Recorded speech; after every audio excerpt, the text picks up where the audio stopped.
U153 Hindi. अध्याय 1521, अध्याय 815, गुफा _2। वापस जाओ। हम, छोटी शुइजी ने खुशी से कहा। दोनों बच्चे, जिनके हाथ में मछली की एक छोटी टोकरी थी, एक दूसरे का हाथ थामे हुए थे और दुनिया की परवाह किए बिना गांव की ओर लौट रहे थे। उनके जाने के बाद खाली नदी के किनारे के सामने महुआ धीरे धीरे प्रकट हुआ। दोनों बच्चों की पीठ को देखते हुए महुआ उलझन में दिखी और धीरे से बुदबुदाए। कुछ भी असामान्य नहीं। क्या ये हो सकता है कि मैं गलत हूं? एक क्षण बाद महुआ का आकार फिर से गायब हो गया। सूर्यास्त ने शाम की चमक को लाल रंग में रंग दिया। छोटे से मछली पकड़ने वाले गांव में मछली पकड़ने गए मछली पालक भी एक के बाद एक घर लौट आए और चिमनियों से धुआं निकल रहा था। छोटे शुंजी और छोटे शुइजी भी अपने घर लौट आए। पूरा परिवार इकट्ठा हुआ और रात के खाने पर बातें और हंसी मजाक करता रहा। खाने के बाद नन्हे शुंजी और नन्हे शुइजी ने कुछ देर साधना का अभ्यास किया और फिर शांति से सो गए। महुआ की निगाहें थोड़ी एकाग्र थीं, जब वह गांव के बाहर एक बड़े पेड़ की शाखाओं पर पालती मारकर बैठा था और आराम करने के लिए उसने अपनी आंखें बंद कर ली थीं। समय धीरे धीरे बीतता गया। अर्धचंद्राकार चांद ऊंचा लटक रहा था, रात गहरा रही थी और छोटा सा मछली पकड़ने वाला गांव धीरे धीरे शांत होता जा रहा था। आधी रात के करीब महुआ ने अचानक अपनी आंखें खोली। इसी समय मछुआरे गांव में हलचल मच गई। दो छोटी काली परछाइयां चुपचाप बूढ़े यू के घर की दीवार फांदकर ऊपर आ गईं। उतरने के बाद वे गांव के रास्ते पर गांव के बाहरी इलाके की ओर साथ साथ चल पड़े। ये वास्तव में लिटिल शुनजी और लिटिल शुइजी था। महुआ की आंखें हल्की सी झपक रही थीं, एक भूत की तरह चुपचाप घूम रही थीं, चुपचाप उनका पीछा कर रही थीं। दोनों बच्चे पूरी तरह से अनजान थे। वे घने अंधेरे में गांव से बाहर सुनसान नदी के किनारे किनारे चलते रहे, नीचे की ओर बढ़ते रहे और धीरे धीरे दूर होते चले गए। वे एक उजाड़ पहाड़ की तलहटी तक चले गए। दोनों बच्चों ने एक दूसरे को देखा और फिर एक दूसरे का सहारा लेते हुए उबड़ खाबड़ पहाड़ी पत्थरों पर चढ़ गए।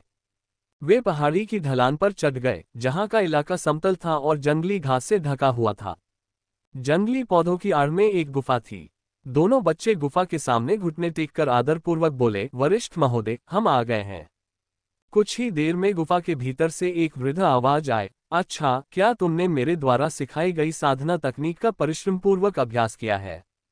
छोटे शुंजी ने आदरपूर्वक कहा, हमने सीनियर के निर्देशों को याद रखा है और कोई ढिलाई नहीं बरती है।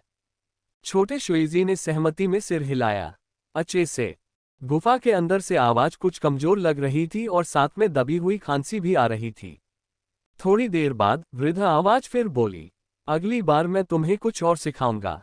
दोनों बच्चों की आंखें चमक उठी, वरिष्ठ, आप हमें और क्या सिखाएंगे? क्या तुमने नहीं कहा था?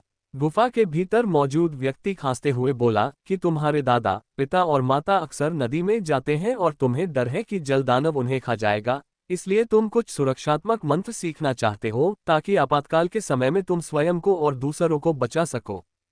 अगला, मैं तुम्हें एक मंत्र सिखाऊंगा।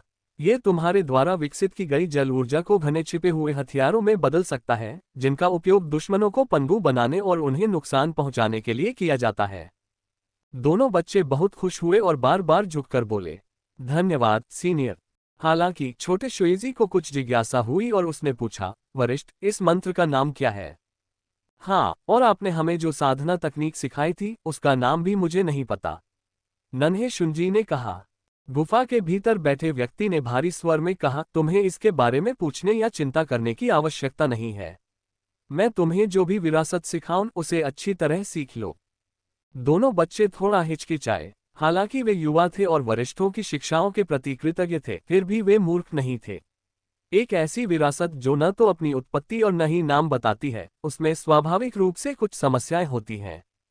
गुफा के अंदर से एक वृद्ध आवाज आए, कुछ बातें जानना मुसीबत है, न जानना सौभाग्य है। सब कुछ बहुत स्पष्ट रूप से जानना आवश्यक रूप से अच्छी बात नहीं है। क्या आप अपनी साधना को आगे नहीं बढ़ाना चाहते? क्या आप फाउंडेशन स्थापना हासिल नहीं करना चाहते? क्या आप फाउंडेशन स्थापना के बाद गोल्डन कोर तक नहीं पहुंचना चाहते? क्या आप महान कौशल सीखना नहीं चाहते और बदमाशी से मुक्त होकर सम्मान के साथ जीना नहीं चाहते? दोनों बच्चों के चेहरे पर गंभीरता छा गई और उन्होंने सिर हिलाकर कहा, करते हैं। चूंकि आप ऐसा करते हैं तो गंभीरता से अध्ययन करें और अन्य मामलों के बारे में बहुत अधिक प्रश्न न पूछें। हाँ सीनियर, गुफा के भीतर मौजूद व्यक्ति ने कहा, अब मैं तुम्हें इस मंत्र का मंत्र, आध्यात्मिक शक्ति के संचार के लिए महत्वपूर्ण बिंदु तथा पार की जाने वाली मध्य रेखाओं के बारे में सिखाऊंगा। ध्यान से याद रखना। छोटे शुंजी और छोटे शुइजी ने गंभीरता से कहा, ठीक है। फिर उस बूढ़ी आवाज ने मंत्र के मुख्य बिंदु सिखाना शुरू किया। दोनों बच्चों ने बहुत ध्यान से सुना। यह मंत्र उसी साधना तकनीक के अनुरूप है जो मैंने आपको बताई थी। साधना तकनीक से मंत्र की शक्ति को बहुत बढ़ाया जा सकता है। साधना तकनीक के सहयोग के बिना मंत्र साधारण ही है। इस मंत्र का प्रयोग करने का सबसे महत्वपूर्ण पहलू यह है कि जब विरोधी तैयार न हो तब उस पर आक्रमण किया जाए जिससे वह अचंभित रह जाए। एक बार जब आध्यात्मिक शक्ति एक छिपे हुए हथियार के रूप में संघनित होकर शरीर में प्रवेश कर जाती है तो यह एक अत्यंत विषैले परजीवी की तरह हो जाती है जो अत्यधिक पीड़ा देती है और जिसका उन्मूलन कठिन होता है। इस मंत्र का कठिन हिस्सा आध्यात्मिक शक्ति नियंत्रण और जटिल मेरिडियन सर्किट की उच्च आवश्यकता में निहित है, जिसमें महारत हासिल करने के लिए वर्षों के अभ्यास की आवश्यकता होती है। गुफा में मौजूद व्यक्ति ने अचानक बोलना बंद कर दिया। छोटे शुंजी ने असमंजस में पूछा, वरिष्ठ, क्या गुरु? कुछ नहीं, बुरी आवाज ने धीरे से कहा, क्या तुम्हें याद है कि मैंने तुम्हें क्या सिखाया था? छोटे शुंजी और छोटे शुइजी ने सिर हिलाया, हमें सब याद है। अच्छा, और एक बात, तुम्हें इस मंत्र का अभ्यास नियमित रूप से लगन से करना चाहिए, लेकिन जब तक बहुत जरूरी न हो इसे हल्के में मत लेना और किसी को यह मत बताना कि मैंने तुम्हें साधना तकनीक और मंत्र सिखाया है। गुफा में मौजूद व्यक्ति ने गंभीरता से कहा, वरिष्ठ, हमें याद आ गया है। छोटे शुनजी और छोटे शुइजी ने गंभीरता से कहा, हम आज के लिए बस इतना ही, अब आप जा सकते हैं। छोटे शुंजी और छोटे शुइजी ने आदरपूर्वक गुफा की ओर झुककर प्रणाम किया, फिर पहाड़ की दीवार के साथ बने रास्ते पर चलते हुए पहाड़ से नीचे उतर गए। दोनों बच्चों के चले जाने के बाद पहाड़ के आधे रास्ते पर गुफा के सामने कुछ देर के लिए सन्नाटा छा गया। रात गहरी थी और चांदनी ठंडी थी। एक क्षण बाद गुफा से वह बुरी आवाज फिर आई, क्या ताओवादी मित्र, जब आप यहाँ हैं तो अपने आप को क्यों नहीं दिखाते? मुंह हुआ, जो गुफा के बाहर था और गहरी सोच में डूबा हुआ था, ये सुनकर चौंक गया। क्या उसने सचमुच मुझे खोज लिया? वह अवश्य ही मास्टर होगा। गुफा में मौजूद व्यक्ति ने फिर कहा, हम बस परिचित हैं, मेरा कोई नुकसान करने का इरादा नहीं है। क्यों छिपते हैं और क्यों नहीं दिखते? ताओवादी दोस्त, आओ और मिलो। मुंह हुआ ने एक क्षण सोचा और धीरे धीरे अपना रूप प्रकट किया, लेकिन रात का अंधेरा इतना गहरा था कि उसका रूप धुंधला हो गया था और वह अदृश्य हो गया था। गुफा में मौजूद व्यक्ति ने जब देखा कि वहां कोई मौजूद है तो उसने तुरंत ही अपनी आवाज गहरी कर ली और पूछा, हे ताओवादी मित्र, आपकी पृष्ठभूमि क्या है? आप यहाँ क्यों आए हैं? यद्यपि वह शांति का दिखावा कर रहा था, महुआ उसके स्वर में गहरी सतर्कता और छिपी हुई शत्रुता का संकेत सुन सकता था। ये व्यक्ति अजीब व्यवहार करता है। महुआ ने चुपचाप सोचा। मुझे नहीं पता कि उसने मेरी छिपी हुई स्थिति का कैसे पता लगा लिया, लेकिन चूंकि वह मुझे खोज सकता है, इससे पता चलता है कि उसकी दिव्य भावना मुझसे अधिक शक्तिशाली है। कम से कम फाउंडेशन एस्टेब्लिशमेंट पीक नहीं, यहां तक कि फाउंडेशन एस्टेब्लिशमेंट पीक भी मुझे नहीं पकड़ पाएगा। कम से कम गोल्डन कोर तो होना ही चाहिए। हालांकि उसकी सांसें कमजोर हैं, क्यूई की कमी है और स्पष्ट रूप से वह गंभीर चोटों से ग्रस्त है। गुफा में छिपे रहने के कारण स्वयं को प्रकट करने का साहस न होना स्थिति काफी प्रतिकूल प्रतीत होती है।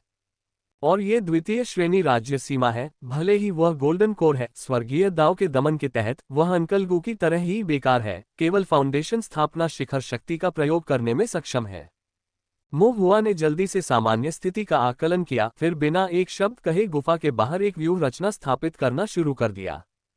गुफा में मौजूद व्यक्ति को तुरंत ही कुछ असामान्य महसूस हुआ और उसने तुरंत अपना स्वर बदल दिया। ताओवादी मित्र, आपका इरादा क्या है? ताओवादी मित्र चुप क्यों है? ... मुंह हुआ ने उसे पूरी तरह से नजरअंदाज कर दिया। ऐसी स्थिति में जहां विवरण अज्ञात है और बागडोर उनके हाथ में नहीं है, उन्होंने अनावश्यक शब्दों का प्रयोग नहीं किया। जैसे जैसे अधिक संरचनाएं स्थापित होती गईं, गुफा में मौजूद व्यक्ति अधिक समझौतावादी होता गया। ताओवादी मित्र, यदि आपकी कोई आवश्यकता हो तो बेझिझक पूछें। ताओवादी मित्र, मेरा कोई बुरा इरादा नहीं है। ताओवादी मित्र, क्यों न गुफा में आएं, बातें करें और दोस्त बने। मुंह हुआ ऐसे अभिनय करता रहा जैसे उसने कुछ भी नहीं सुना हो और अकेले ही अपनी आकृतियां बनाता रहा। गठन पूरा होने के बाद ही उसने अपना हाथ रोका। इस समय तक गुफा के चारों ओर घनी आबादी वाले नरसंहारक ढांचे बन चुके थे। ये हत्याएं एक विशाल मकड़ी के जाल की तरह थीं, जो पूरी गुफा को घेरे हुए थीं और खतरनाक हत्या के इरादे से भरी हुई थीं। मुंह हुआ ने सिर हिलाया और फिर कहा, ठीक है, अब हम बात कर सकते हैं। शब्द शक्तिहीन है, केवल हाथ में तलवार होने पर ही बोलने की शक्ति प्राप्त हो सकती है। हाथ में तलवार जितनी तेज होगी, बोलने में उतना ही अधिक आत्मविश्वास होगा। अब गुफा के चारों ओर महुआ द्वारा स्थापित मारक संरचनाओं से भर गया है, जिससे उसे बोलने में अधिक आत्मविश्वास मिल रहा है। बाहर आओ, महुआ ने उदासीनता से कहा। गुफा के अंदर मौजूद व्यक्ति, जो इस बात से अनभिज्ञ था कि महुआ ने बाहर क्या रखा है, उसे हत्या की मंशा के साथ साथ दमन की तीव्र भावना का भी हल्का सा एहसास हो रहा था। ताओवादी मित्र, सच बताऊं तो मैं गंभीर रूप से घायल हूं, मेरे पैर ठीक से काम नहीं कर रहे हैं, मेरे लिए बाहर आना वास्तव में आसान नहीं है। अगर आपको कोई आपत्ति न हो तो आप बातचीत करने के लिए गुफा में आ सकते हैं। महुआ ने मन ही मन ठंडी हंसी उड़ाई। वह निश्चित रूप से अंदर नहीं जाएगा। इस व्यक्ति की पृष्ठभूमि अस्पष्ट है, गुफा के अंदर के खतरे अज्ञात हैं, केवल कोई मूर्ख ही जल्दबाजी में प्रवेश करेगा।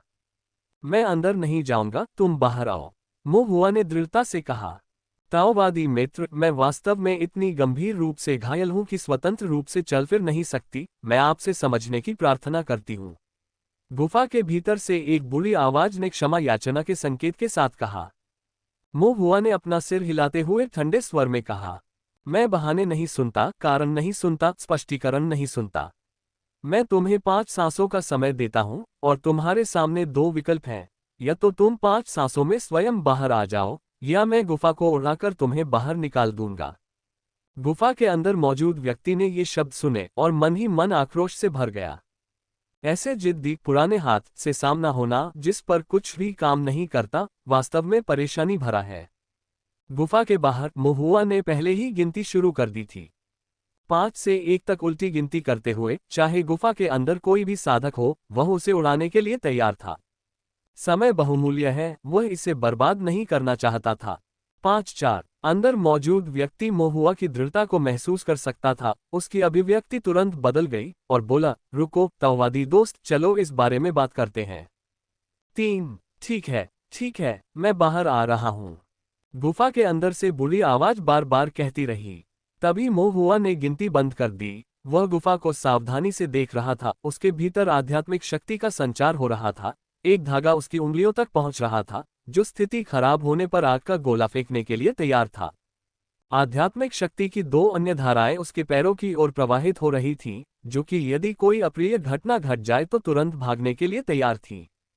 कुछ क्षण बाद गुफा से सरसराहट की आवाजें आईं, जैसे कोई खड़ा हो। उसके बाद हल्के कदमों की आवाज आए और साथ ही बांस की छड़ी के जमीन पर टकराने की आवाज भी आई। आवाज करीब आती गई। कुछ ही सांसों के बाद गुफा के प्रवेश द्वार पर एक आकृति प्रकट हुई। चांदनी रात में महुआ ने मोटे तौर पर उसका रूप देखा। गुफा के अंदर से जो व्यक्ति निकला वह एक बूढ़ा आदमी था, छोटा और दुबला पतला। चांदनी में उसकी अभिव्यक्ति कुछ उदास थी और उसकी निगाहें थोड़ी उग्र थीं। वह एक बांस की छड़ी पर झुका हुआ था, उसकी सांस अस्थिर थी, उसके कदम हल्के और अस्थिर थे, स्पष्टतः वह घायल था। जैसे ही महुआ ने बूढ़े आदमी को देखा, बूढ़े आदमी ने भी महुआ को देखा। उदास अभिव्यक्ति के अलावा स्पष्ट आश्चर्य था। हालांकि पहले की आवाज सुनकर उसे लगा कि गुफा के बाहर का साधक ज्यादा बूढ़ा नहीं था, फिर भी महुआ का चेहरा देखना उस बूढ़े व्यक्ति के लिए कुछ अविश्वसनीय था। जो व्यक्ति बिना किसी हिचकिचाहट के काम करता है और बिना किसी हिचकिचाहट के बोलता है, वह इतना कोमल चेहरा वाला बच्चा कैसे बन जाता है। इसके अलावा साधना आभा से देखते हुए वह केवल फाउंडेशन बिल्डिंग के मध्य चरण में था। यहां तक कि उनकी आध्यात्मिक शक्ति भी कमजोर थी। फाउंडेशन बिल्डिंग के मध्य चरण में वह सिर्फ निचले मध्य स्तर पर थे। बूढ़ा आदमी गुस्से से खुद को नहीं रोक सका। ये सोचना कि एक प्रतिष्ठित गोल्डन कोर साधक को एक जूनियर फाउंडेशन बिल्डर द्वारा इस हद तक मजबूर किया गया, वास्तव में बेतुका था। बूढ़ा आदमी आगे बढ़ना चाहता था, लेकिन महुआ ने कहा, ठीक है, हिलना मत। बूढ़े व्यक्ति ने अपने कदम रोक लिए, चारों ओर देखा। तभी उसे एहसास हुआ कि वह स्तरित हत्या संरचनाओं के ठीक बीच में खड़ा था। उसकी पलकें तुरंत फड़क उठी। उच्च स्तरीय द्वितीय श्रेणी गठन। संरचना के भीतर एक भयावह हत्या का इरादा बह रहा था। बूढ़े आदमी के दिल का गुस्सा तुरंत गायब हो गया, उसका व्यवहार नर्म हो गया और उसने महुआ से कहा, ठीक है। छत के नीचे लोगों के पास सिर झुकाने के अलावा कोई विकल्प नहीं है। वह नहीं जानता था कि फाउंडेशन बिल्डिंग के मध्य चरण के इस बच्चे ने इतने कम समय में इतने सारे उच्च स्तरीय द्वितीय श्रेणी की हत्या संरचनाएं कैसे स्थापित कर लीं। लेकिन हत्या संरचना तो हत्या संरचना ही है, गठन तर्क नहीं करेगा। यहां तक कि तीसरे दर्जे की राज्य सीमा में भी एक गोल्डन कोर साधक बिना किसी कारण के इतने सारे उच्च स्तरीय द्वितीय श्रेणी की हत्या संरचनाओं द्वारा बपतिस्मा लेना नहीं चाहेगा। इसके अलावा द्वितीय श्रेणी राज्य सीमा में होने के कारण उनकी खेती प्रतिबंधित थी और अब वह भी गंभीर रूप से घायल हो गया था। कई दिनों तक हवा में टिमटिमाती मोमबत्ती की तरह दौड़ता रहा। बूढ़े आदमी ने उदास होकर देखा, अपनी आंखें थोड़ी ऊपर उठाईं, महुआ की ओर देखा और झुककर पूछा, क्या मैं इस युवा मित्र का सम्मानित उपनाम जान सकता हूं? आप कहां से आए हैं और आपके आदरणीय गुरु कौन है? महुआ ने अपना सिर हिलाया, मैं पूछता हूं, आप जवाब दें। अब जबकि यह बूढ़ा आदमी अपनी हत्या संरचना के बीच में खड़ा था, पहल उसके अपने हाथों में थी, वह उसे सवाल पूछने का अवसर कैसे दे सकता था? बूढ़े आदमी का चेहरा तमतमा गया, उसने सिर हिलाया और कहा, ठीक है। आपका उपनाम क्या है? महुआ ने पूछा। बूढ़े व्यक्ति के चेहरे पर कोई परिवर्तन नहीं आया। मेरा उपनाम झाओ है। और आपका नाम? एकल अक्षर है। आप कियान लनिंग स्टेट बाउंड्री से नहीं हैं। महुआ ने अपनी आंखें थोड़ी सिकोड़ते हुए पूछा। युवा मित्र, आप सही हैं, बूढ़े व्यक्ति ने उत्तर दिया। मैं झाओ परिवार का एक साधक हूँ। अपने कबीले में एक छोटा सा बुजुर्ग, चाओयुन राज्य सीमा के दक्षिण में, कियान लनिंग राज्य सीमा के पश्चिम में। झाओ हाई, तीसरी श्रेणी के झाओ परिवार के एक बुजुर्ग। महुआ ने थोड़ा सिर हिलाया।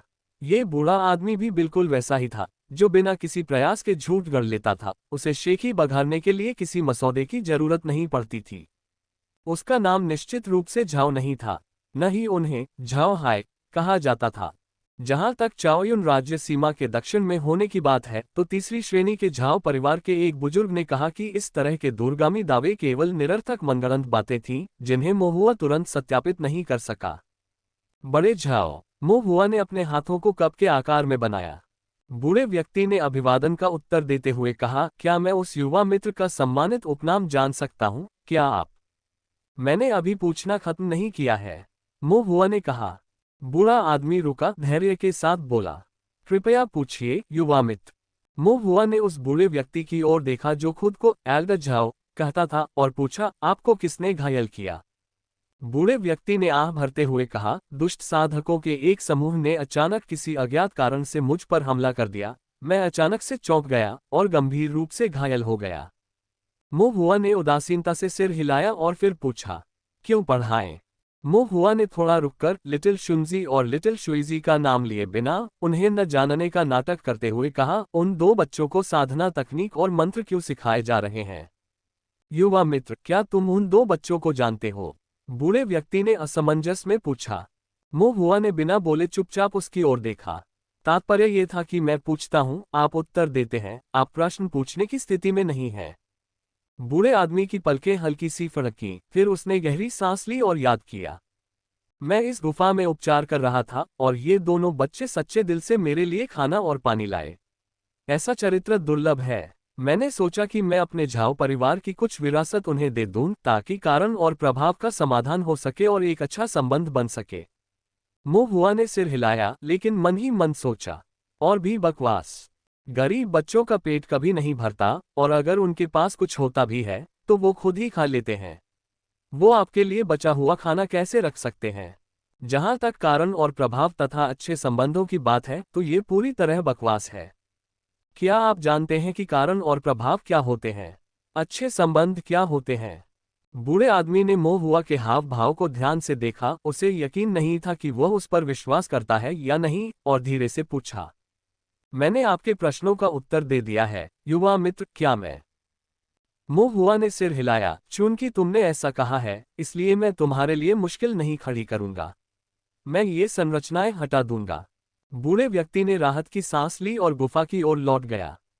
महुआ ने उसे देखा। अचानक उसकी आंखें तेज हो गईं और उसने गहरी आवाज में कहा, आप जल कारागार संप्रदाय से हैं? जल कारागार संप्रदाय शब्द सुनते ही बूढ़े की पुतलियां फैल गईं और उसकी उंगलियां अनजाने में फड़कने लगीं। बेहद मुश्किल कोनों से 3 पानी की सुइयां तेजी से महुआ पर टूट पड़ीं। महुआ को पहले ही हत्या की मंशा का आभास हो गया था। इस बूढ़े के दिल में शुरू से ही हत्या की भावना थी। जिस समय बूढ़े व्यक्ति ने हमला किया, महुआ ने फुर्तीले कदमों से वाटर पासिंग स्टेप का उपयोग किया और इस क्रूर हमले को टाल दिया। क्या ही फुर्तीली गति तकनीक है। बूढ़े आदमी ने जब देखा कि उसका लंबे समय से किया गया हमला विफल हो गया है, तो वह घबरा गया और दोबारा हमला करने का लक्ष्य बनाया। हालांकि महुआ ने दूर से इशारा किया, पानी की क्यूई संघनित हो गई और एक पिंजरा नीचे उतरा जिसने बूढ़े आदमी को कसकर बांध दिया। फिर भी अगले ही पल बूढ़े आदमी पर एक नीली रोशनी चमक उठी, पानी का बल प्रसारित हुआ और वह आसानी से महुआ की जल जेल तकनीक से मुक्त हो गया। जल कारावास तकनीक से मुक्त होने के बाद बूढ़े व्यक्ति की अभिव्यक्ति कांप उठी। जल जेल तकनीक, और इसे इतने कुशल स्तर तक विकसित किया गया। उसने महुआ की ओर अविश्वास से देखा और पूछा, आप वास्तव में कौन हैं? उतरने के बाद महुआ दृढ़ता से खड़ा रहा, शांति से बोला, आप वास्तव में जल कारागार संप्रदाय से हैं। जल कारागार तकनीक जल कारागार संप्रदाय से है, जो जल कारागार संप्रदाय की अंतिम तकनीक है।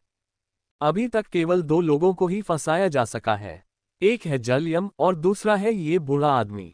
जल यम का संबंध जल कारागार संप्रदाय से होना चाहिए, और ऐसा लगता है कि यह बूढ़ा आदमी भी जल कारागार संप्रदाय का वंशज होगा। बूढ़ा आदमी महुआ को गौर से देख रहा था, उसकी अभिव्यक्ति में उतार चढ़ाव हो रहा था। वह ये समझने में असमर्थ था कि महुआ दुश्मन है या दोस्त। मेरे संप्रदाय के एक वरिष्ठ सच्चे व्यक्ति ने एक बार यू परिवार के वंशज को बचाया था और उन्हें जल कारावास तकनीक की एक गुप्त पुस्तिका उपहार स्वरूप दी थी, इसलिए मैंने भी यह मंत्र सीखा। महुआ ने संक्षेप में समझाया। बूढ़े आदमी ने जब ये शब्द सुना कि वह सच्चा आदमी है, तो उसके दिल में ठंडक दौड़ गई। सच्चा आदमी, पंथ परिवर्तन का शीर्षक। यदि संप्रदाय में कोई सच्चा पुरुष वरिष्ठ है, तो इस बच्चे की पृष्ठभूमि छोटी नहीं हो सकती।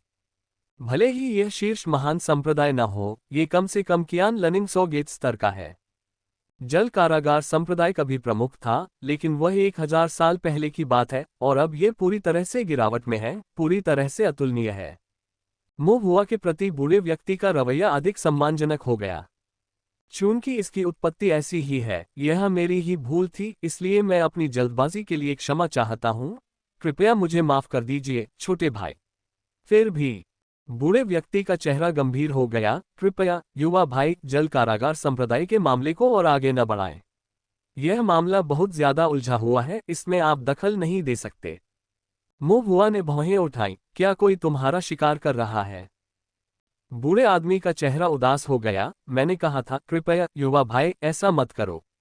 मैं आपकी मदद कर सकता हूँ, महुआ ने कहा। मेरी मदद करो। बूढ़ा आदमी स्तब्ध रह गया, फिर उसका चेहरा भद्दा हो गया। क्या तुम जानते हो कि यह पानी कितना गहरा है? महुआ ने सिर हिलाया। मुझे थोड़ा बहुत पता है। बूढ़े आदमी ने उपहास किया।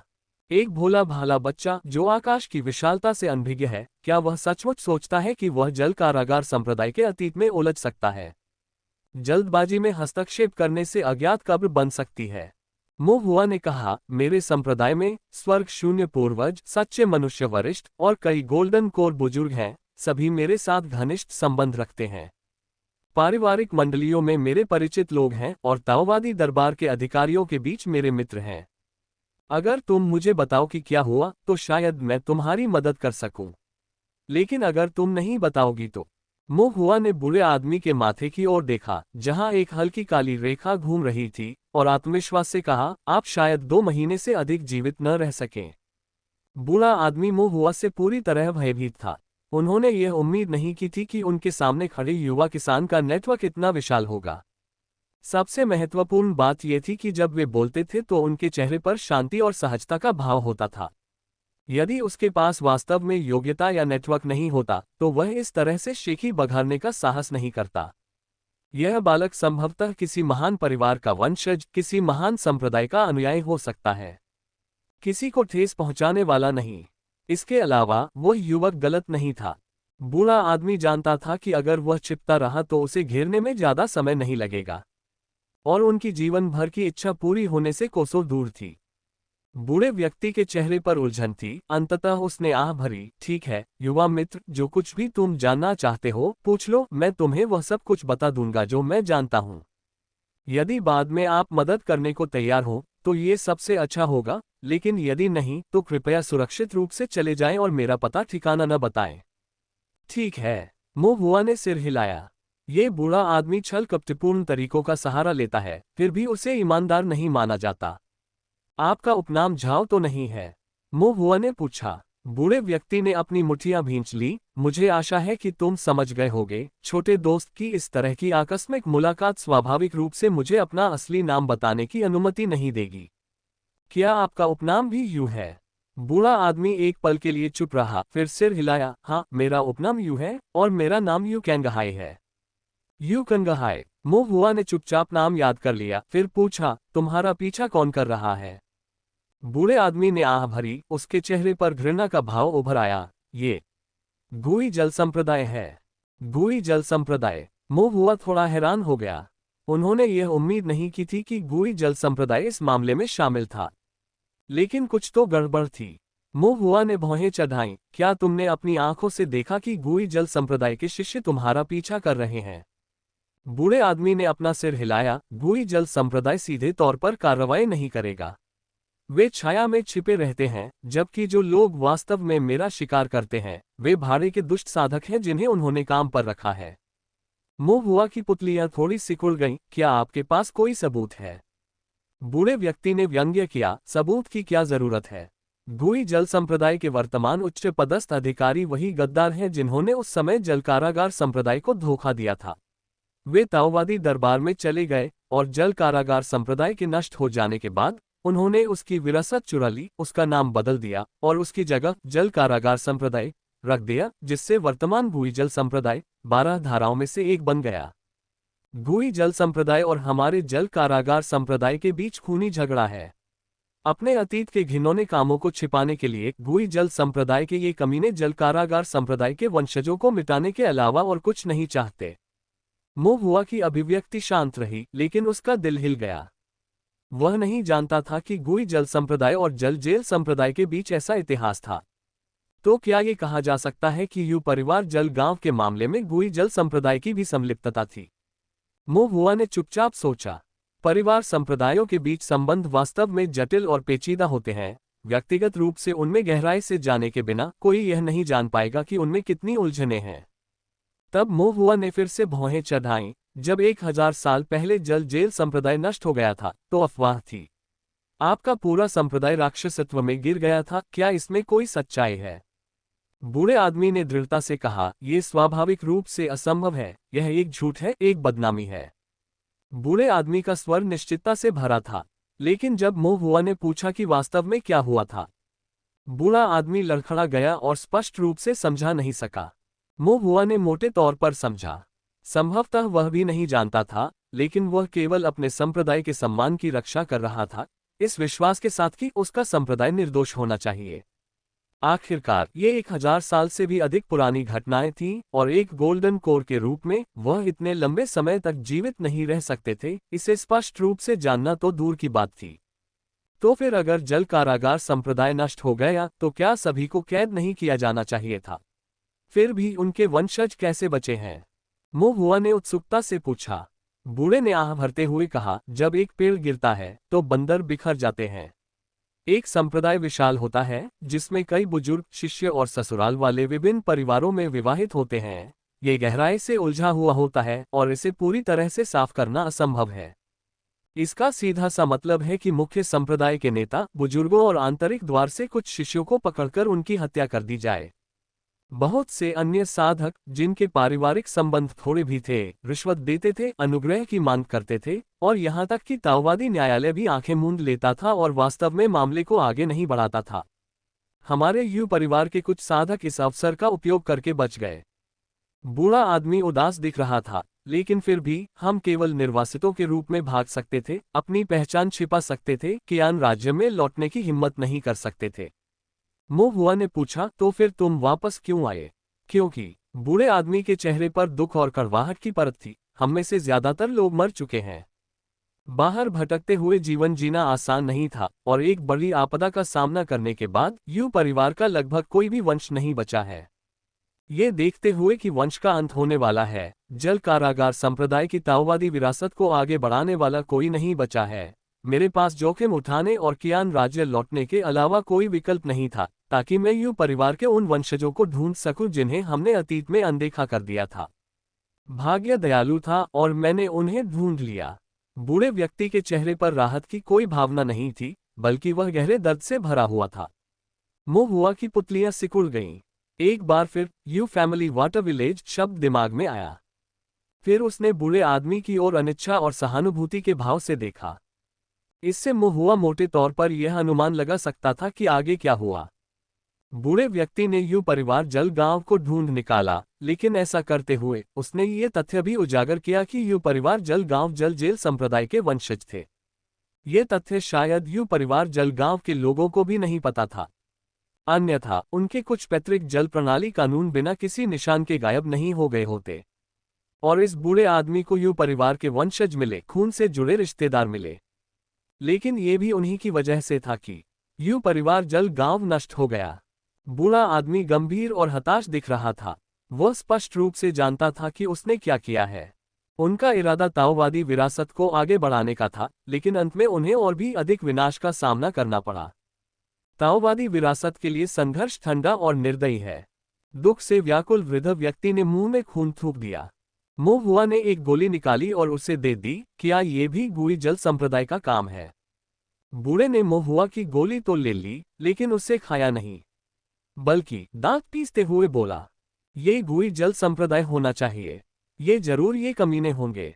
एक दिन मैं उन्हें खून से इसकी कीमत चुकाने को मजबूर कर दूंगा, उन्हें बिना दफनाने के लिए जगह दे दूंगा, उनके मांस का इस्तेमाल मेरे जल कारागार संप्रदाय के पूर्वजों के सम्मान के लिए करूंगा। मुंह हुआ चुप रहा। बूढ़े आदमी के शब्द कुछ कुछ किसी राक्षस साधक के शब्दों जैसे लग रहे थे। लेकिन यदि किसी ने दूसरे की दुर्दशा नहीं देखी है, तो उसे दूसरों को दयालु होने के लिए प्रेरित नहीं करना चाहिए। उसे डर था कि अगर वह खुद ऐसी स्थिति में पड़ गया तो वह उससे भी ज्यादा क्रूर हो जाएगा। आपने ताओवादी न्यायालय के अधिकारियों को इस मामले के बारे में नहीं बताया है? मुंह हुआ ने फिर पूछा। अप्रत्याशित रूप से ये सुनकर बूढ़े व्यक्ति के चेहरे पर अचानक एक भयानक भाव आ गया। एक उपहासपूर्ण नजर के साथ वह रात में जागने वाले उल्लू की तरह ठंडी हंसी हंसने लगा। क्या आप अनुमान लगा सकते हैं? गुई जल संप्रदाय मेरी पहचान कैसे जान सका? वे मेरे ठिकाने का पता कैसे लगा सके? वे चुपचाप पूरे यू परिवार जल गांव को कैसे मिटा सके? मुंह हुआ की पुतलियां कांपने लगीं, उसका दिल ठंडा पड़ गया। आप कह रहे हैं, बूढ़े आदमी ने व्यंग्यात्मक लहजे में कहा, जब गंदगी की बात आती है तो दुनिया में सबसे गंदी जगह शायद ताओवादी न्यायालय के अधिकारी हैं। ताओवादी न्यायालय? मुंह हुआ की अभिव्यक्ति गंभीर थी जब उसने बुदबुदाया, तो आपके अनुसार ये गुई जल संप्रदाय था जो ताओवादी न्यायालय के साथ मिलीभगत कर रहा था और गुप्त रूप से आपको निशाना बना रहा था? ये सही है। मुंह हुआ हैरान था, तुम्हें इन चीजों के बारे में कैसे पता? गुई जल संप्रदाय अकेले महत्वहीन है। ताओवादी न्यायालय गहन और अशांत है, भले ही आंतरिक रूप से कुछ घिनौनी मिलीभगत हो, लेकिन यह ऐसी बात नहीं है जिसके बारे में जल कारागार संप्रदाय के वंशज जैसे पतित परिवार के कुत्ते को पता हो। बूढ़े व्यक्ति ने व्यंग्यात्मक लहजे में कहा, मत भूलो मेरे जल कारागार संप्रदाय की उत्पत्ति कहाँ से हुई है। जल कारागार संप्रदाय में कारागार शब्द ताओवादी कारागार से लिया गया है। मेरे जल कारागार संप्रदाय के सभी साधक ताओवादी दरबार में पदों पर रहे हैं, जहां उन्होंने खोजबीन, दंड देने, यहां तक कि गुप्त रूप से ताओवादी दरबार के कुत्ते के रूप में काम किया है और सारे गंदे काम किए हैं। मुझे ताओवादी दरबार की गंदगी के बारे में कैसे पता नहीं चला? इसके अलावा गुई जल संप्रदाय के पास जल कारागार संप्रदाय की आत्मा को पुनर्जीवित करने के लिए उधार ली गई लाश का कब्जा है। ताओवादी न्यायालय के साथ मिलीभगत करना बहुत सामान्य बात है। मेरा पीछा किया गया और यू परिवार के वंशजों को खत्म कर दिया गया। ये घटनाएं, हालांकि ताओवादी दरबार की भागीदारी से रहित प्रतीत होती हैं, मेरे जैसे अनुभवी अंदरूनी व्यक्ति की नज़र में ताओवादी दरबार के निशानों से भरी हैं। मुंह हुआ ने कहा, ताओवादी न्यायालय के भीतर की स्थिति भी बहुत जटिल है, जिसमें विभिन्न परिवारों और संप्रदायों के साधक सम्मिलित हैं, जिसे सामान्यीकृत नहीं किया जा सकता। बूढ़े आदमी ने कहा, दाऊवादी दरबार रंगों का एक विशाल भंडार है। एक बार जब आप इसमें कदम रखेंगे तो देर सवेर आप भी रंगे जाएंगे। क्या आपके पिछले रंग का कोई महत्व है? मोहुआ ने भौहें चढ़ाईं। बूढ़े आदमी ने मोहुआ की ओर देखा, गहरी सांस ली और ईमानदारी से कहा, युवा भाई, यद्यपि आप चतुर हैं, कार्य में सावधानी बरतते हैं और आपके साधन उन कुछ पुराने साधकों से भी बेहतर हैं जो वर्षों से साधना जगत में रह रहे हैं, फिर भी आप अभी भी युवा हैं। आपने बहुत कम देखा है, मानव हृदयों के सच्चे विश्वासघात से अनभिज्ञ हैं। इस संसार में वासना लुभाती है, धन भ्रष्ट करता है और शक्ति मानव हृदय का क्षरण सबसे गंभीर है। ताओवादी न्यायालय के पास शक्ति है, जीवन और मृत्यु को नियंत्रित करता है, पीढ़ियों तक उत्तराधिकार देता है, जिससे अनिवार्य रूप से भ्रष्टाचार पैदा होता है, जो एक अपरिवर्तनीय सत्य है। इसके अलावा ताओवादी न्यायालय पहले ही 2000 वर्षों से अस्तित्व में है। ये समय केवल कीटों को विशाल क्रूर प्राणियों में विकसित करने के लिए पर्याप्त है। मोहुआ की नजर थोड़ी सघन हो गई। ताओवादी दरबार में भी शुद्ध धाराएं होती हैं, है ना? बूढ़ा आदमी मजाक उड़ाते हुए हंसा। ये सचमुच शुद्ध है या झूठा, कौन बता सकता है? शुद्धतम पानी भी रंगाई की टोकरी में पड़ने के बाद अपना रंग बदल लेता है। अगर तुम चाहते हो कि तुम्हारा रंग न बदले तो कितने लोग तुम्हारी मौत की कामना करते हैं? मोहुआ ने थोड़ा सिर हिलाया। बूढ़े आदमी ने मोहुआ की ओर देखा और गहरी सांस ली। मैं जितना कह सकता था कह चुका हूं, अब फैसला उस युवा मित्र को करना है।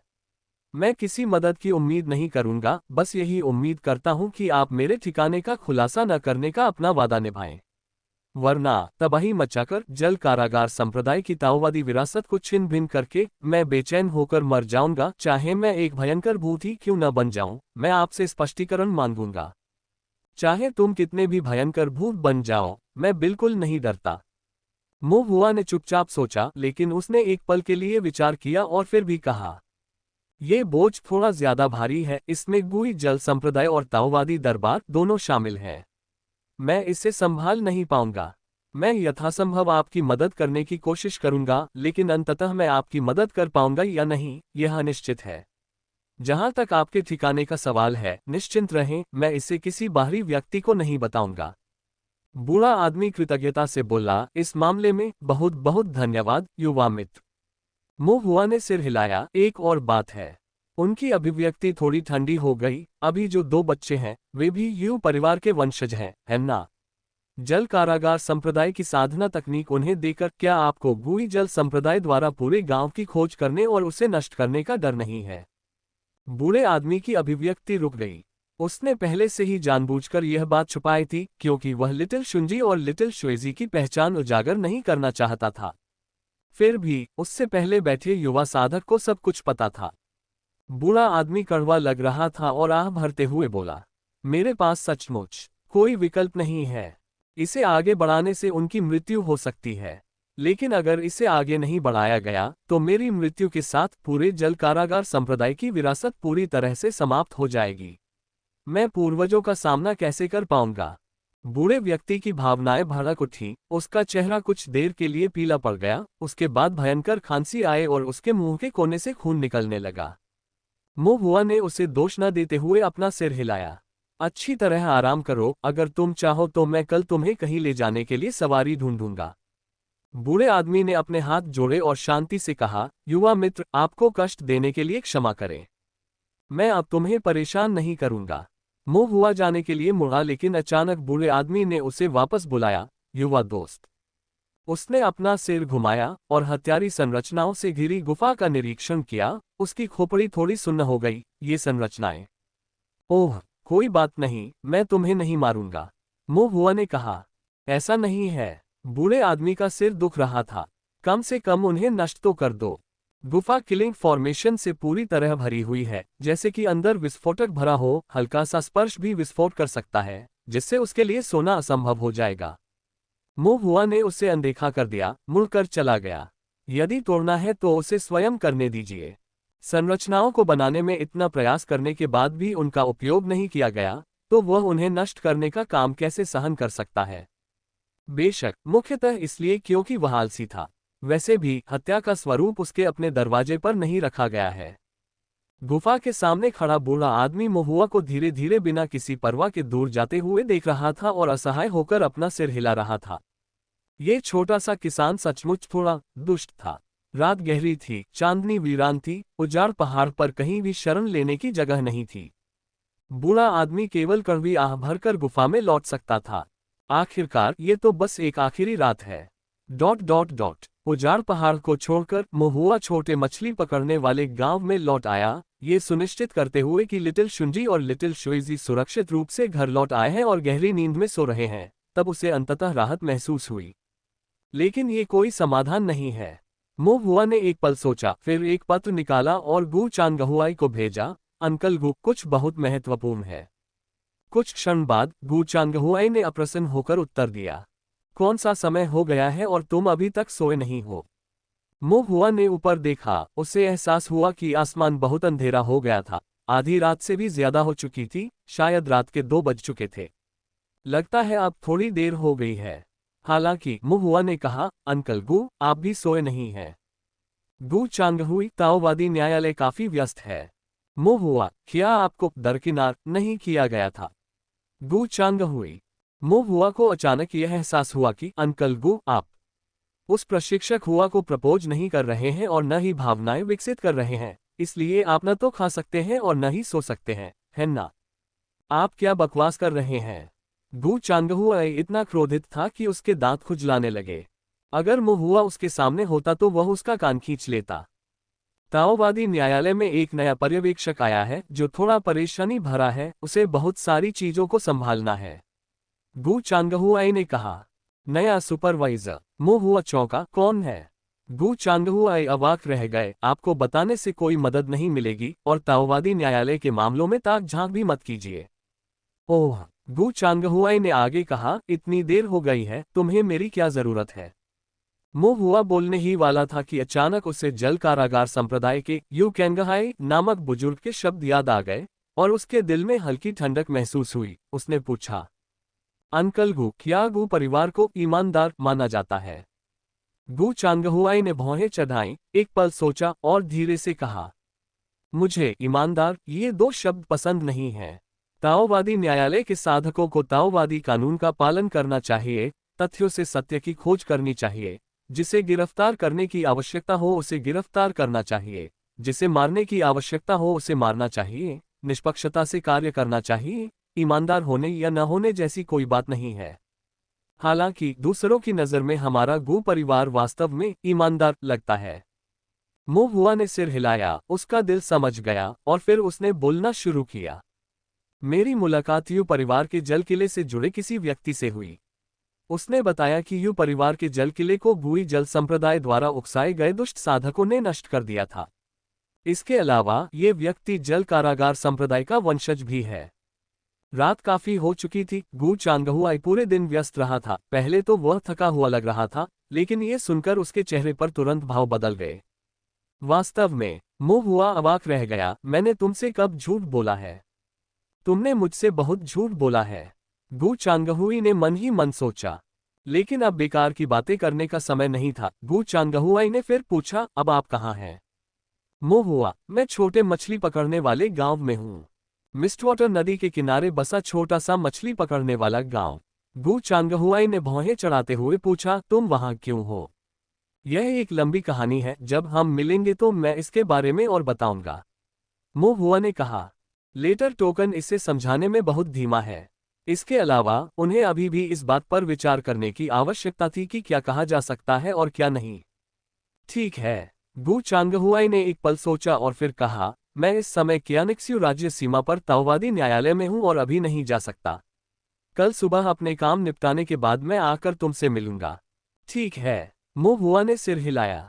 बातचीत के बाद महुआ ने लेटर टोकन को एक तरफ रख दिया, गांव के प्रवेश द्वार पर एक बड़े पेड़ पर बैठ गया और अकेले में सोचने लगा। यह मामला बहुत महत्वपूर्ण है, इसमें कई प्रभावशाली संस्थाएं शामिल हैं।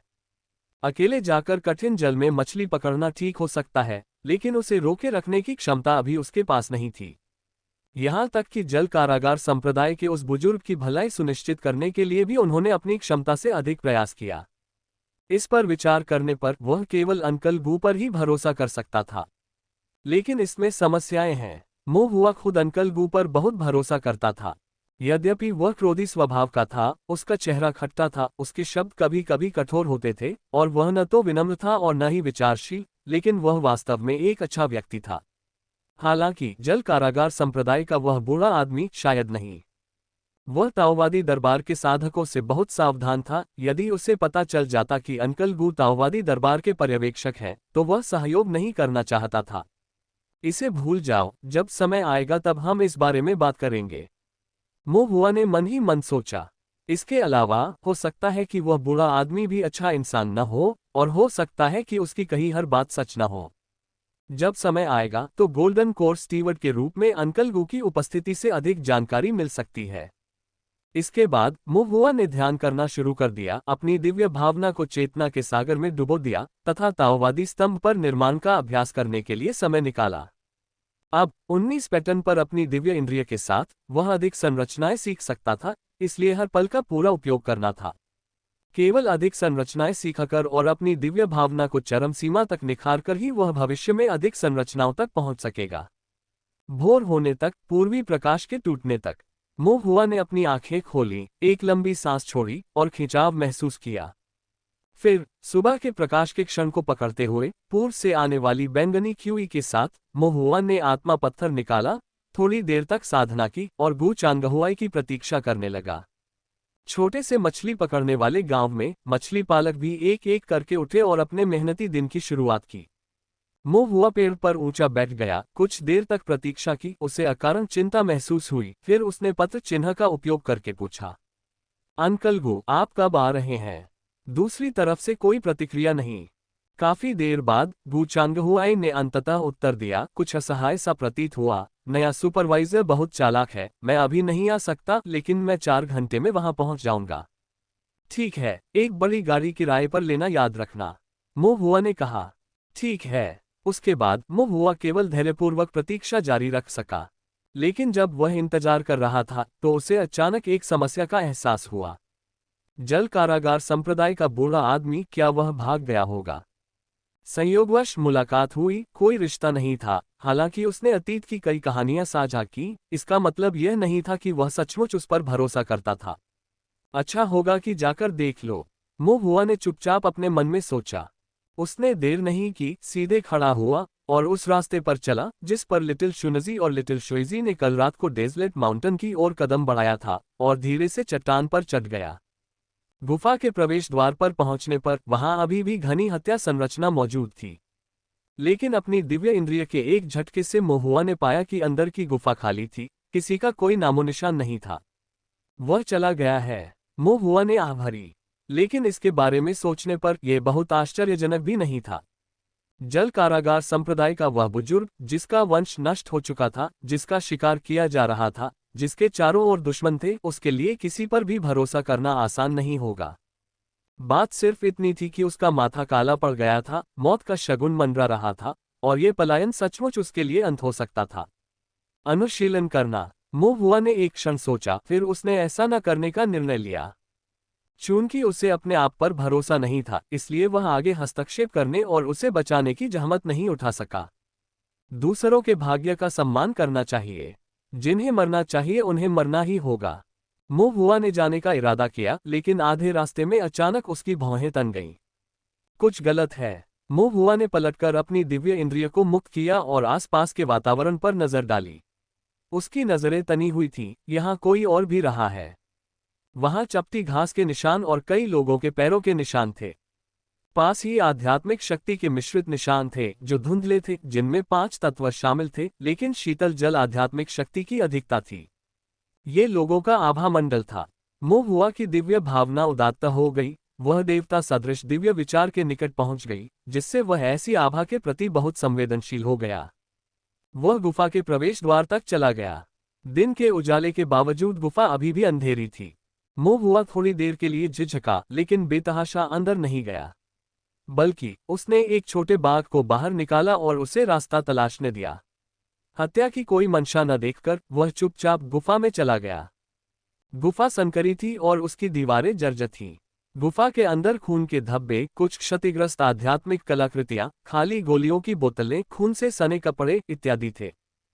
बूढ़ा आदमी पहले ही जा चुका था। निशानों को देखकर ऐसा लग रहा था कि वह जल्दी में वहां से निकल गया, क्योंकि उसे एहसास हो गया था कि कोई उसे मारने आ रहा है, इसलिए उसे पहले ही वहां से निकल जाना पड़ा। पीछा करने वाले आ गए हैं। मुंह हुआ की अभिव्यक्ति थोड़ी बदल गई, दृष्टि अचानक गहरी हो गई, पुतलियां काली पड़ गईं और कारण और प्रभाव के पैटर्न उभरने लगे। कुछ ही क्षणों बाद उसने एक गुप्त तकनीक का प्रयोग किया, अपनी आकृति को छिपाया, गुफा से बाहर निकला और पहाड़ की गहराई में एक दिशा में चला गया। ये पर्वत एक उजाड़ पर्वत था, जिसमें केवल कुछ खरपतवार और पेड़ थे, कोई राक्षस जानवर नहीं था, न ही कोई अन्य खनिज था। आसपास के मछली पालक मछली पकड़कर जीवन यापन करते थे तथा पहाड़ों पर बहुत कम जाते थे। वह जितना अधिक गहराई में गया, वह उतना ही अधिक वीरान होता गया। लेकिन ठीक इसके उजाड़ होने के कारण मानव की आध्यात्मिक शक्ति आभा और कारण और प्रभाव आभा अधिक विशिष्ट हो गई। मुंह हुआ ने आभा का अनुसरण किया, पहाड़ों में चलता रहा, यह नहीं जानता था कि वह कितनी देर तक चला। अचानक उसे आगे कुछ हलचल सुनाई दी। पास आकर मुंह हुआ ने देखा कि 7 या 8 किसान एक बूढ़े व्यक्ति को घेरे हुए हैं। वह बूढ़ा आदमी जल कारागार संप्रदाय का यू कैंगहाई था। उसके अलावा 7 या 8 लोग अलग अलग कपड़े पहने हुए थे, लेकिन सभी नकाबपोश थे, हत्या के इरादे से भरे हुए। फाउंडेशन स्थापना लेट स्टेज और फाउंडेशन स्थापना पीक के बीच साधना कर रहे थे। वे आमने सामने की लड़ाई नहीं लड़ रहे थे, बल्कि वे युद्ध लड़ रहे थे, और उनका इरादा जल कारागार संप्रदाय के बूढ़े व्यक्ति को तब तक थका देना था जब तक कि उसकी सारी शक्ति समाप्त न हो जाए। यू कैंगहाई पहले से ही गंभीर रूप से घायल था, कई लोगों ने उसे घेर रखा था, लगातार शराब पी रहा था, उसका चेहरा कागज की तरह सफेद हो गया था। 7 या 8 किसानों में से नेता चिल्लाया, बूढ़े कमीने, तुम मौत का सामना कर रहे हो, क्यों न जल्दी ही आत्मसमर्पण कर दो और अनावश्यक कष्ट से बच जाओ। यू कैंगहाई की आभा अस्थिर थी, आवाज कांप रही थी, लेकिन फिर भी गुस्से से जवाब दिया, तुम दुष्टों का समूह, अगर मैं आज मर भी जाऊं तो मैं तुम्हें अपने साथ नीचे खींच लूंगा। उनकी आध्यात्मिक शक्ति बढ़ गई, जल आध्यात्मिक शक्ति पानी की सुइयों में संघनित हो गई, जो बाहर की ओर निकल रही थी। उसे गंभीर देखकर 7 या 8 साधक तुरंत पीछे हट गए, सीधे उसका सामना करने के बजाय उसकी आध्यात्मिक शक्ति के कमजोर होने तक प्रतीक्षा करने लगे और फिर पागल कुत्तों की तरह उस पर टूट पड़े। यहां तक कि एक खूंखार बाघ भी भेड़ियों के झुंड से डरता है। ये तो बताने की जरूरत ही नहीं कि यह खूंखार बाघ बुरी तरह घायल हो गया था। वह केवल अपने गोल्डन कोर फाउंडेशन पर निर्भर था और मुश्किल से टिक पा रहा था, लेकिन स्पष्टतः वह अधिक समय तक टिक नहीं सका। यू कैंगहाई के चेहरे पर निराशा, आंतरिक ठंडक दिखाई दी, ये सोचकर कि क्या मेरे जल जेल संप्रदाय की ताओवादी विरासत यहाँ काट दी जाएगी। उसी समय बगल से एक युवा साधक की स्पष्ट आवाज आई, वरिष्ठ। वहां कुछ देर के लिए सन्नाटा छा गया। सभी लड़ाके रुक गए और आवाज की ओर देखने लगे। उन्होंने मुंह हुआ को घबराया हुआ देखा। मुंह हुआ की अभिव्यक्ति दृढ़ थी। उन्होंने कहा, वरिष्ठ, मैं जल कारागार संप्रदाय की वंशावली को उचित रूप से आगे बढ़ाऊंगा, वरिष्ठ की उम्मीदों को निराश नहीं करूंगा। अपनी बात समाप्त करते हुए वह दर्दनाक ढंग से मुड़ा और भाग गया। हर कोई क्षण भर के लिए स्तब्ध रह गया। यू कैंगहाई भी रुक गया, फिर समझ गया ये युवक उसके लिए आंख खींच रहा था। दरअसल वे 7 या 8 नकाबपोश किसान हैरान दिखाई दिए। बड़े भाई, अब क्या? ये कैसे फिसल गया? वह दौड़ रहा है। मधुमेह हमेशा के लिए ठीक हो जाएगा। सोने से पहले करें ये काम। आप जोड़ों के दर्द से क्या पीड़ित हैं? कृपया इसे अवश्य पढ़ें। अग्रणी नकाबपोश किसान ने गुस्से से कहा, अलग हो जाओ। तुम में से 3 लोग उस बच्चे का पीछा करो, बाकी लोग इस बूढ़े आदमी को रोकने के लिए मेरे पीछे आओ, कोई भी जीवित न बचे। हाँ, उनमें से एक नकाबपोश साधक, जिसकी आंखें भयावह थीं, बोला, मैं भी जाऊंगा, मैं पीछा करने में अनुभवी हूं, ये बदमाश मेरी पकड़ से बच नहीं सकता। नेता कुछ देर तक हिचकिचाया, फिर सिर हिला दिया। इस प्रकार समूह के 4 लोगों ने मुंह हुआ का पीछा किया। शेष 4 ने यू कैंगहाई की घेराबंदी जारी रखी। यू कैंगहाई का रक्तचाप तेजी से कम हो गया, लेकिन साथ ही उसका दिल भी बैठ गया। वह बच्चा केवल फाउंडेशन बिल्डिंग मिडिल स्टेज का है, जिसका पीछा फाउंडेशन एस्टेब्लिशमेंट लेट स्टेज के 4 हत्यारे कर रहे हैं, और उसे यह नहीं पता कि वह बच पाएगा या नहीं। यद्यपि इसका उद्देश्य ध्यान आकर्षित करना है, लेकिन अंततः यह बहुत लापरवाहीपूर्ण है। यू कैंगहाई ने आह भरते हुए सोचा। इस बीच मुंह हुआ वास्तव में भाग नहीं पाया। 4 फाउंडेशन एस्टेब्लिशमेंट लेट स्टेज हत्यारों ने उनका कड़ा पीछा किया और जंगल में एक बड़ा चक्कर लगाया। बच्चे, दौड़ना बंद करो। भागते रहो, मैं तुम्हारी टांगें तोड़ दूंगा, तुम्हारे पास जीने या मरने का कोई रास्ता नहीं छोड़ूंगा।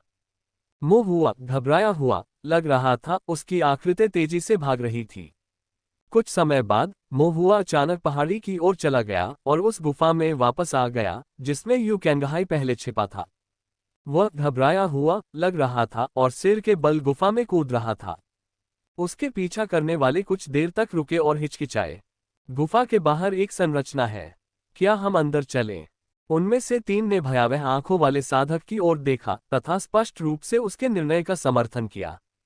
भयावह आंखों वाले किसान ने कुछ देर सोचा और ठंडे स्वर में कहा, गुफा के बाहर की संरचना उस बूढ़े यू कैंगहाई द्वारा स्थापित की गई होगी।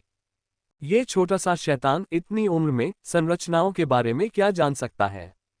लेकिन अगर किसी भी तरह से किसी ने हिचकिचाहट व्यक्त की, कोई बात नहीं, कल्टीवेटर ने भयावह नजरों से कहा, आसपास की संरचना पर नजर डालते हुए शांति से टिप्पणी की, ये संरचनाएं एक मारक संरचना होनी चाहिए। अगर यह फट गई तो वह छोटा शैतान भी निश्चित रूप से मर जाएगा। अगर वह किसी तरह इन संरचनाओं को नियंत्रित भी कर ले तो भी उसमें हमारे साथ डूबने की हिम्मत नहीं होगी। अन्य लोगों ने सहमति में सिर हिलाया। अब समय बर्बाद करने का कोई समय नहीं है, चलो जल्दी चलें और जार में बंद कछुए को पकड़ें और उस छोटे शैतान को पकड़ लें और फिर उसका इस्तेमाल उस बूढ़े मूर्ख को धमकाने के लिए करें। उन दोनों को पकड़ लो और उन्हें मौत के घाट उतार दो और जल कारागार संप्रदाय पूरी तरह से नष्ट हो जाएगा। किसान ने भयावह दृष्टि से उपहास किया। फिर चारों ने एक पंक्ति बनाई और एक दूसरे के साथ साथ गुफा की ओर चल पड़े। लेकिन गुफा में प्रवेश करने पर उन्होंने पाया कि अंदर एक भी आकृति नहीं थी। क्या चल रहा है? लोग कहाँ हैं? भयावह निगाहों वाले साधक ने भौहें सिकुड़ी और सोचा। अचानक उसे बेचैनी का एहसास हुआ और वह तेजी से गुफा के बाहर देखने के लिए मुड़ा। तभी उन्हें एहसास हुआ कि जिस युवा साधक का वे पहले पीछा कर रहे थे, वह पहले से ही गुफा के बाहर मुस्कुराता हुआ खड़ा था और पहले वाली घबराहट के बिना पूरी तरह से शांत दिख रहा था। महुआ ने केवल गुफा में प्रवेश करने का नाटक किया था। जब वह पहली बार गुफा के प्रवेश द्वार में दाखिल हुआ तो उसने चुपचाप एक छिपने की तकनीक का इस्तेमाल किया और चारों को मूर्ख बनाकर अंदर जाने के लिए मजबूर करते हुए बाहर निकल गया। अच्छा नहीं, हमारे साथ धोखा हुआ है। चारों अचानक घबरा गए और बाहर भागने की कोशिश करने लगे, लेकिन महुआ ने उन्हें कोई मौका नहीं दिया। इससे पहले कि चारों आगे बढ़ पाते, गुफा के बाहर महुआ ने धीरे से कहा, विस्फोट। घनी आबादी वाले द्वितीय श्रेणी के उच्च स्तरीय किलिंग एरे में अचानक विस्फोट हो गया। आग की लपटें फैलने लगी और गोल्डन ब्लेड्स की बौछार होने लगी। जमीन से हत्या की आग भड़क उठी। तेज आवाज के बीच हत्या संरचना सक्रिय हो गई। उमड़ती हुई आध्यात्मिक शक्ति आपस में गुंथ गई और कांपने लगी, जिससे गुफा चकनाचूर हो गई और इन 4 मुखौटाधारी साधकों का पूरी तरह से वध हो गया।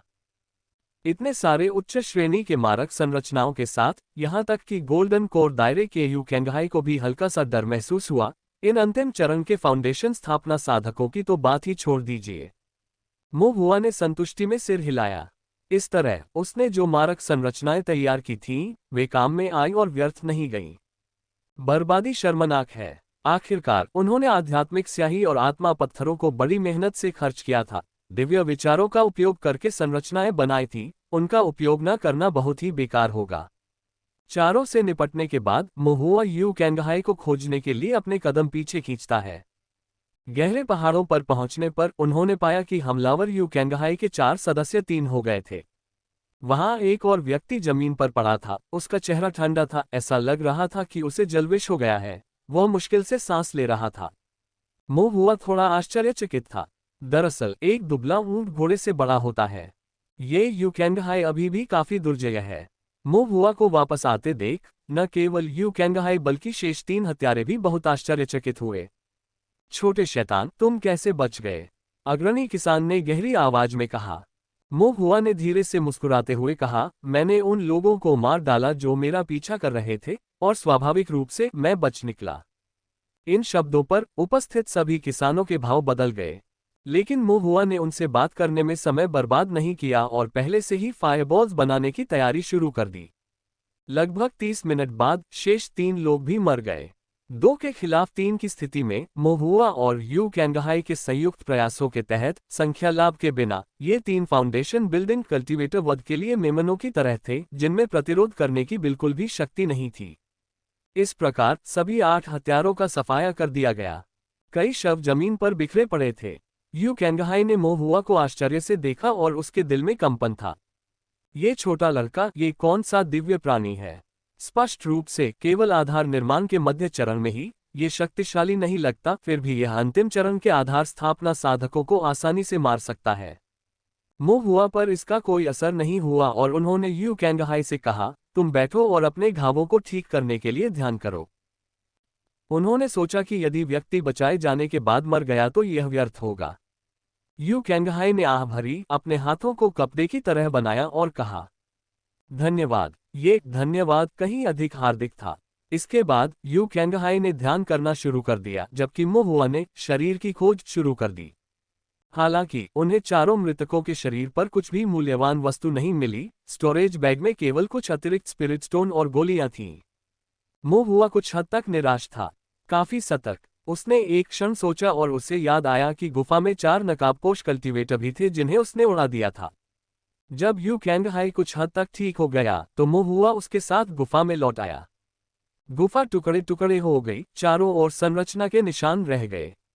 यू कैंगहाई को तब एहसास हुआ कि मोहुआ ने झूठ नहीं बोला था और वास्तव में अन्य 4 भी उसके हाथों मारे गए थे, जिससे उसके दिल में ठंडक पैदा हो गई। सचमुच लोगों को उनके दिखावे से नहीं आंका जा सकता। जो जितना भोला दिखता है, हत्या करने में उतना ही निर्दयी होता है। मोहुआ ने सोचने के लिए रुककर गुफा की ओर इशारा करते हुए यू कैंगहाई से कहा, वरिष्ठ, मुझे उन 4 को खोदने में मदद करें। यू कैंगहाई को नहीं पता था कि मोहुआ का क्या इरादा है, लेकिन उसने उसके निर्देशों का पालन किया और पत्थरों को खोदना शुरू कर दिया। हालांकि घायल होने के बावजूद कुछ देर आराम करने के बाद कुछ पत्थर खोदना मुश्किल नहीं था। 1 घंटे से भी कम समय में 4 शवों को खोदकर बाहर निकाला गया और उन्हें एक पंक्ति में व्यवस्थित कर दिया गया। मोहुआ ने उनके मुखौटे खोले और पाया कि वह उनमें से किसी को भी नहीं पहचानता। इसके अलावा इन 4 के चेहरे अधिकतर फॉर्मेशन द्वारा नष्ट कर दिए गए थे, जिससे उन्हें पहचानना और भी कठिन हो गया। मोहुआ ने उनके शवों की खोज शुरू की। कुछ समय बाद खोज से कोई खास लाभ नहीं हुआ। प्रतीत होता है कि चुपचाप कार्य करने के लिए ये लोग हल्के सामान के साथ यात्रा कर रहे थे तथा उनके भंडारण बैग में केवल कुछ साधारण गोलियां और आध्यात्मिक कलाकृतियां थीं, साथ ही बिखरे हुए आत्मा पत्थर भी थे। कोई सुराग नहीं। मोहुआ ने अपना सिर हिलाया और आह भरी, लेकिन फिर भी कुछ हद तक अनिच्छुक। ताओ दरबार के साथ अपने अनुभव और इतने लंबे समय तक पाप साधकों के साथ व्यवहार के आधार पर उन्होंने दिव्य ज्ञान इकट्ठा करना शुरू कर दिया। सिर से पैर तक एक सावधानीपूर्वक खोज का संचालन किया। निश्चित रूप से कुछ समय बाद मोहुआ को कुछ असामान्य बात पता चली। 4 में से एक व्यक्ति के दांत की सामग्री बिल्कुल अलग थी।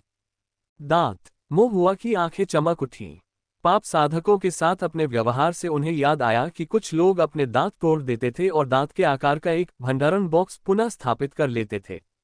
ये भंडारण बक्सा बहुत छोटा था, इसमें केवल हथेली के आकार जितनी वस्तुएं ही रखी जा सकती थीं, लेकिन यह वास्तव में बहुत छुपा हुआ था।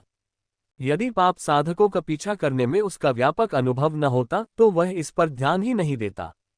मोहुआ ने उस व्यक्ति का दांत निकाला और दिव्य ज्ञान का प्रयोग करते हुए उसके भीतर से एक वस्तु निकाली। यह एक टोकन था और डिजाइन बहुत परिचित था। अपनी भौहें सिकोड़ते हुए मोहुआ ने एक क्षण के लिए इसकी जांच की और अचानक पहचान लिया कि यह ताओवादी न्यायालय के प्रवर्तन नेता का कमांड टोकन है। गु चांगहुआई के साथ इतने लंबे समय तक काम करने के बाद मोहुआ ने ताओवादी दरबार के अधिकांश टोकनों को पहचान लिया।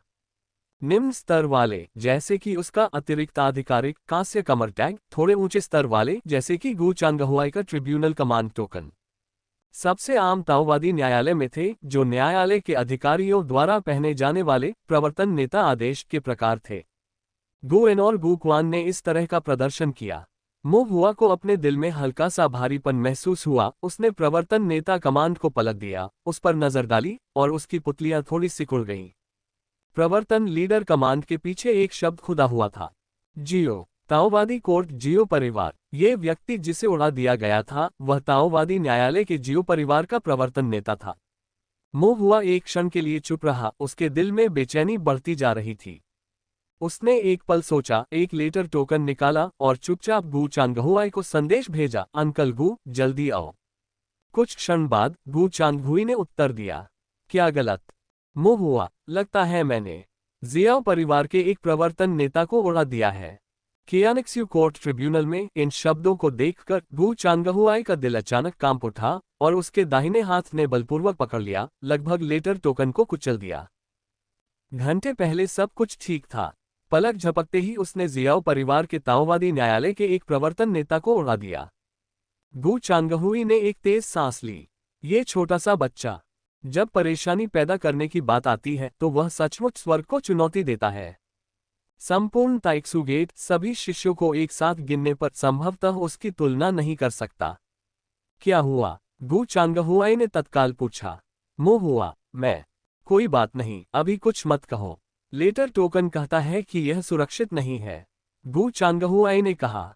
जब से उसने मुंह हुआ को लेटर टोकन में मिटाए गए पाठ को आसानी से पुनर्स्थापित करते देखा, तब से उसने लेटर टोकन की गोपनीयता पर कभी पूरी तरह भरोसा नहीं किया। भले ही वह ताओवादी न्यायालय द्वारा गुप्त रूप से बनाया गया पत्र टोकन ही क्यों न हो। क्या किसी और को पता है? अभी नहीं, मुंह हुआ ने उत्तर दिया।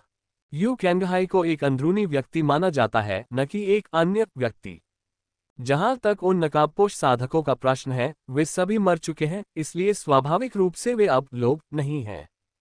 गू चांगहुआई ने राहत की सांस ली। जहां हो वहीं रहो, अपने आप को थोड़ा छिपाओ, दूसरों को पता न चलने दो। मुझे तुम्हें ये सिखाने की जरूरत नहीं है। मैं समझ गया, मुंह हुआ ने कहा। पत्र चिन्ह को एक ओर रखते हुए गू चांगहुआई हृदय में चिंतित, जाने के लिए उत्सुक था। तभी उसे एक कोमल आवाज ने बुलाया, पर्यवेक्षक गू, आप कहाँ जा रहे हैं? गू चांगहुआई ने अपना सिर घुमाया और देखा कि मास्टर जियो अपने चेहरे पर मुस्कान लिए हुए आंखें सिकोड़ रहे थे। यह मास्टर जियाओ कियांग्स्यू कोर्ट ट्रिब्यूनल में जियाओ परिवार के बीच एक वास्तविक शक्तिधारक है, जिसने 150 वर्षों से अधिक समय तक इस पद को संभाला है। वह हमेशा मुस्कुराता रहता है, फिर भी वह निष्ठाहीन है। वह चेहरे से तो मुस्कुराता है, लेकिन दिल से नहीं।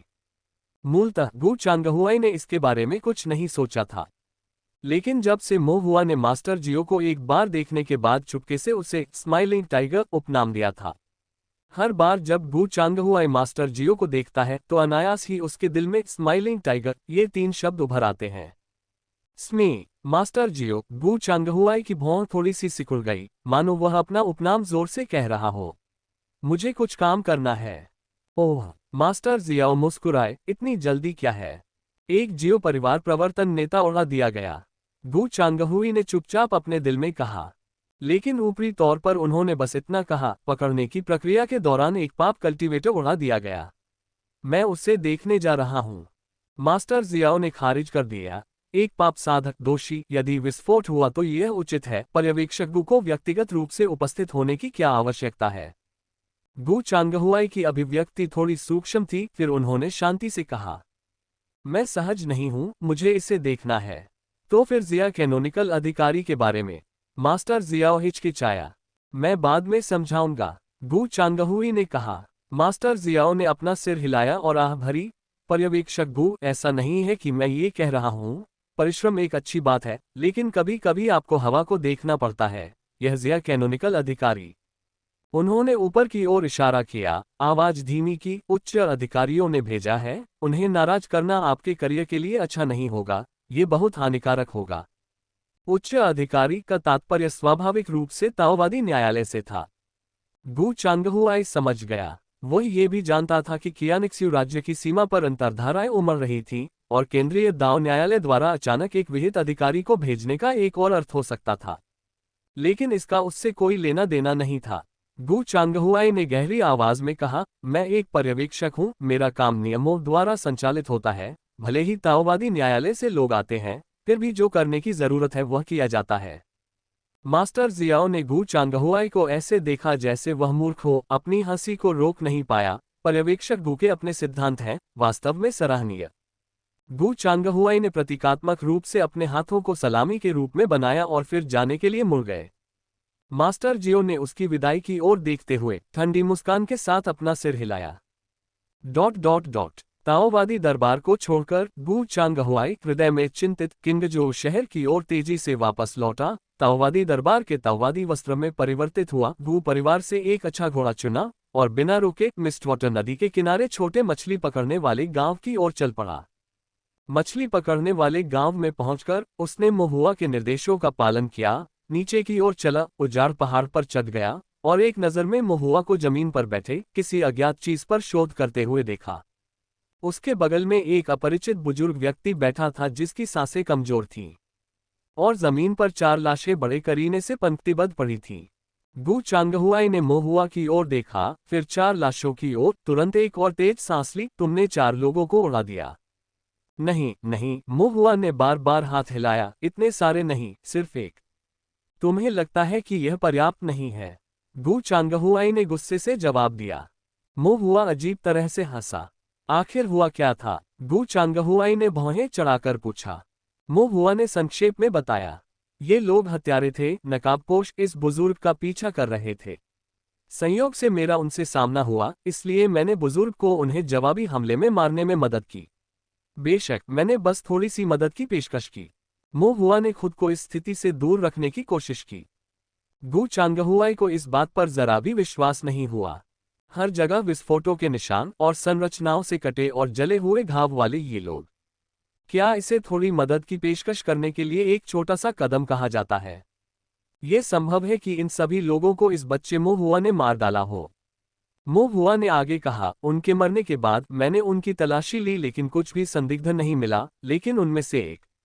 महुआ ने एक विकृत शव की ओर इशारा करते हुए कहा, उसने पाप साधक की रणनीति का उपयोग किया, अपने दांतों में एक छोटा सा भंडारण बॉक्स लगाया जिसमें एक प्रवर्तन टोकन था जिस पर जियाओ अक्षर अंकित था।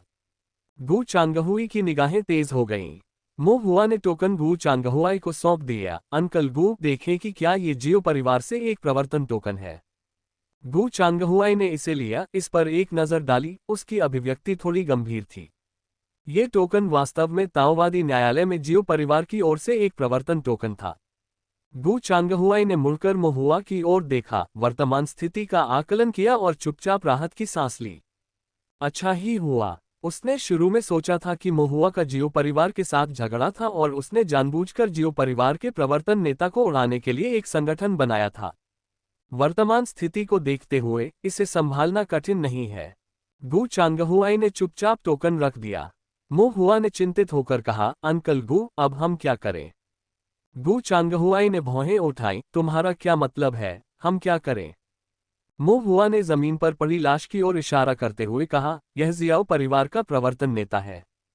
गू चांगहुआई ने भौहें चढ़ाईं। जियाओ परिवार का प्रवर्तन नेता कौन है? जियाओ परिवार से कोई प्रवर्तन नेता कहाँ है?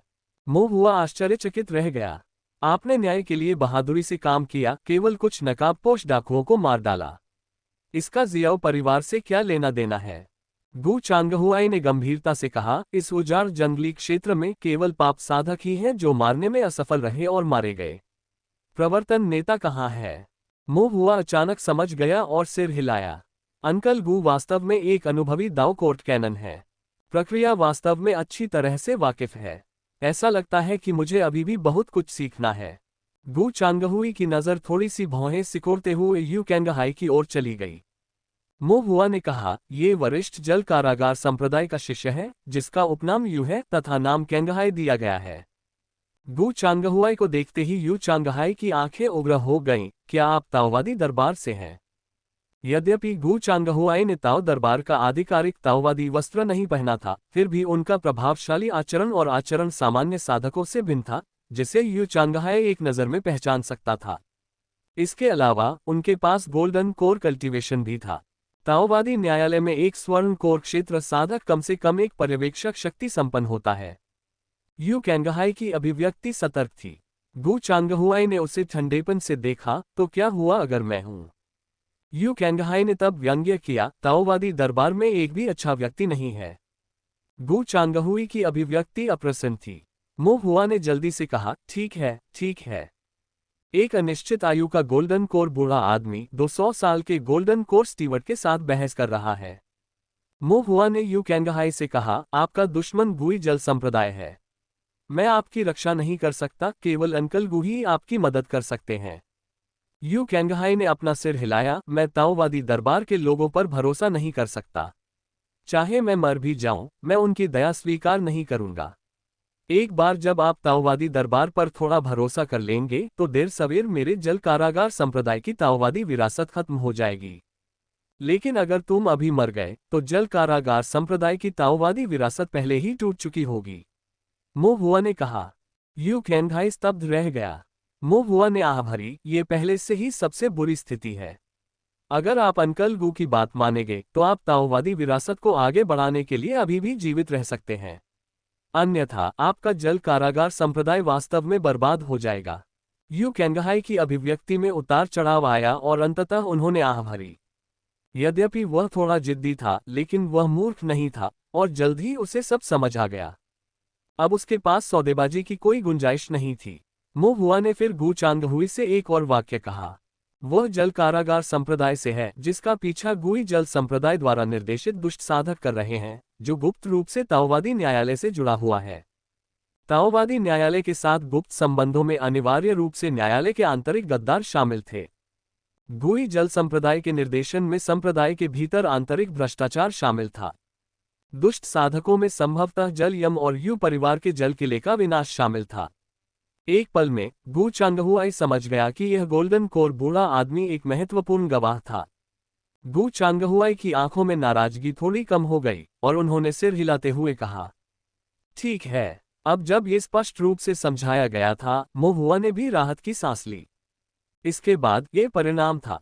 गू चांगहुआई ने कहा, मैं किसी को शवों को इकट्ठा करने के लिए बुलाऊंगा और बाहरी तौर पर दावा करूंगा कि मिस्टवाटर नदी पर डाकुओं का इरादा डकैती करने का था, लेकिन ताओवादी अदालत ने उन्हें मार डाला। कोई भी जानकारी लीक न करें। हाँ, मो हुआ ने सिर हिलाया, फिर कहा, वैसे अंकल गू, कुछ और भी हैं। गू चांगहुआई ठिठक गया, कुछ क्या? मो हुआ ने गहरे पहाड़ों की ओर इशारा करते हुए कहा, वहां 4 और मृत पड़े हैं। गू चांगहुई ने चुपचाप मो हुआ की ओर देखा। मो हुआ थोड़ा शर्मिंदा दिख रहा था, फुसफुसाते हुए बोला, मैंने तो बस थोड़ी सी मदद की थी, मैंने खुद नहीं किया था। गू चांगहुआई ने गहरी सांस ली और कहा, अच्छा। एक कदम ने 8 लोगों की जान ले ली। इसके अलावा जियो परिवार का एक प्रवर्तन नेता। सौभाग्य से ये बदमाश मो हुआ उसका अपना भतीजा नहीं था, अन्यथा वह या तो थककर मर जाता या देर सवेर पागल हो जाता। ...